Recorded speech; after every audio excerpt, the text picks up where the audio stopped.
Their first losing streak of the season, they welcomed the NFC North champion Detroit Lions to Jerry's World. Cowboys, unbeaten at home, need to win to keep pace for the division title. Here's Dak Prescott on elevating his play. Even on good plays, there's things that I feel like I could do better, and that's kind of who I've always been. I know numbers and I know things kind of say I'm playing well and that, but wins and to me, a quarterback's judged off of wins and losses. So if it's a loss, I could have done more one way or another. Trying to make a play here or there, getting out of trouble here or there, whatever it may be, and I'm going to continue to critique my game that way. Okay, so that's Dak. Bart, which quarterback would you prefer? Playoff run. You want Dak, you want Jared Goff?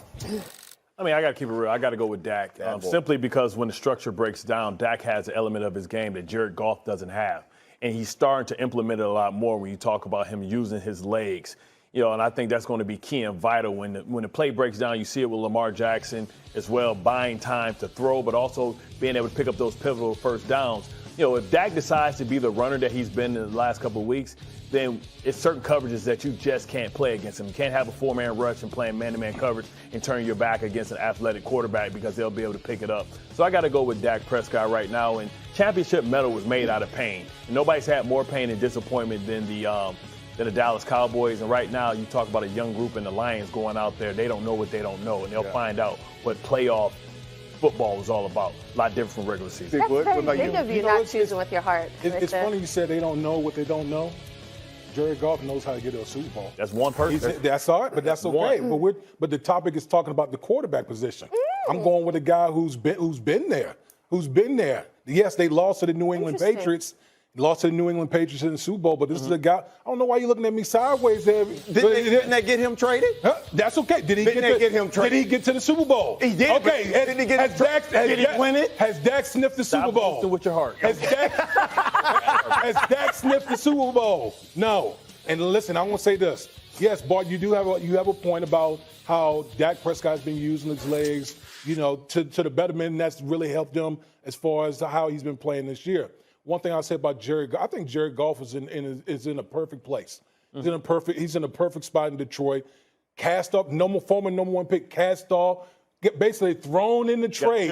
He got thrown in trade. That's exactly where I'm going. Guy who clearly has a chip on his shoulder. The way this offensive system is built around Jared Goff is perfect because they want to first and foremost bludgeon you and do what Jared Goff does best, as good as any quarterback in the National Football League, throwing on play action. Okay, to me, that's where Jared Goff thrives at. And you know what? You know what? Why you looking at me all sideways and everything? We're gonna have a first-hand look at this whole debate come this weekend. Yes. This weekend, Dak Prescott against Jared Goff. Yes. So we'll revisit this whole thing, this whole discussion after this weekend. Well, I think since we're in New York, Jay-Z once said, men lie, women lie, numbers don't. So Jared Goff, last 4 weeks, you look at what he's 7 TDs, 6 turnovers.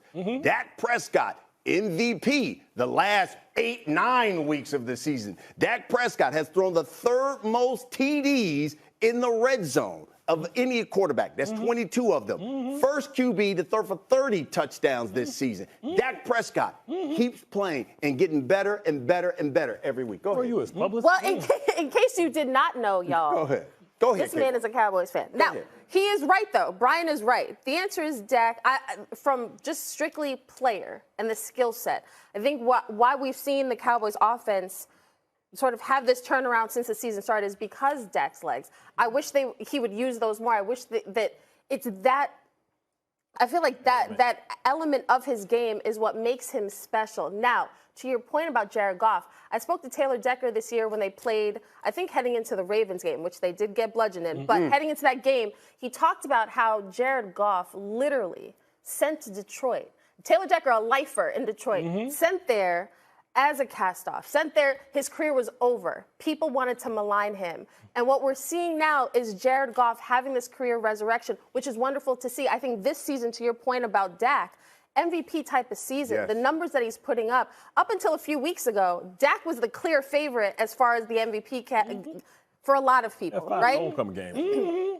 But again, still with both of these quarterbacks, there's a lot more to see, a lot more questions to be answered on both sides because the turnovers with Goff this year has been an issue. And also Dak not being able, and this team not being able to beat good teams on the road, Brian, is an issue. Yeah. So we gonna see. Well, here's the interesting thing. I think with Detroit, I think they have the second most rushing yards than anybody. That's the reason one of the main reasons why Jared Goff has been so good. Only behind Baltimore, I think, is Detroit because Gibbs and Montgomery have been outstanding. Headed towards 1,000. Is this a must-win, you think, for the Cowboys? Considering, look, they haven't lost at home, but now all of a sudden they get another playoff team coming in there, and they haven't fared well against teams that have winning records. 1,000. Well, I don't think it's a must-win because even if they do win, what does it prove to us, right?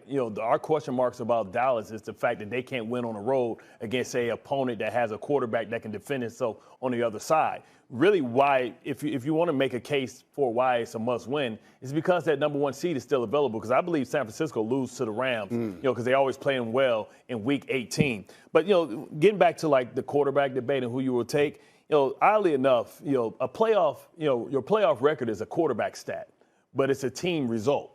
Right, so like when you think about it, it's not the fact that Dak hasn't been holding up his end of the bargain on the offensive side of the ball. It's that this defense suddenly can't stop the run. So no matter what you talk about on the other side, though, you talk about the Detroit Lions. They don't have a guy outside of Aiden Hutchinson. They can't get big stops. They can't rush the passer. So it could be a short-lived, type of result for them in the playoffs as well. We know what playoff football is all about. Packing your run game and your defense. The Lions have the most suspect defense out of all the teams that's going to be in the tournament.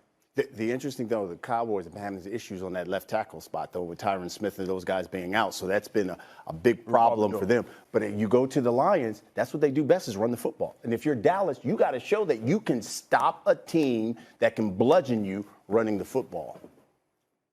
You talking my language. You're talking my language there. But listen, I feel like we've seen Dak put up stats. We've seen Dak Prescott put up stats plenty of times before.